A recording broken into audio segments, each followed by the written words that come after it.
ഞാനിപ്പോൾ ആലോചിക്കായിരുന്നു, അന്ന് ഞാൻ നിന്നോടൊരു നോ പറഞ്ഞതേ. ഇപ്പോഴായിരുന്നു നീ എന്നോട് ചോദിച്ചെങ്കിൽ ഞാൻ കണ്ണും പൂട്ടി യെസ് പറഞ്ഞേനെ. ഇനി ഒരിക്കൽ കൂടി എനിക്ക് ചാൻസ് ഉണ്ടോ?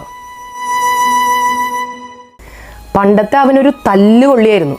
ഒരാൾക്കും കണ്ണ് ദൃഷ്ടിയിൽ കണ്ടുകൂടാ. ലോകത്തിലെ എല്ലാ പെണ്ണുങ്ങളെയും വായി നോക്കും. 5 പൈസയ്ക്ക് ഉപകാരമില്ല, വീട്ടുകാർക്കും നാട്ടുകാർക്കും ഒക്കെ ദോഷമായിട്ടൊരുത്തൻ. അന്ന് അവനോട് അവൾ നോ പറഞ്ഞതാ. പക്ഷെ ഇപ്പം അവൻ്റെ സെറ്റപ്പ് അങ്ങനെയല്ല. ഇപ്പം അവൻ്റെ കയ്യിൽ ഒരുപാട് പൈസയുണ്ട്, BMW കാറുണ്ട്, അടിപൊളി ബിസിനസ് ഉണ്ട്, ആളുണ്ട്, ആരവുണ്ട്, അടിപൊളി ഫെയിം ഉണ്ട്, എല്ലാം ഉണ്ട്.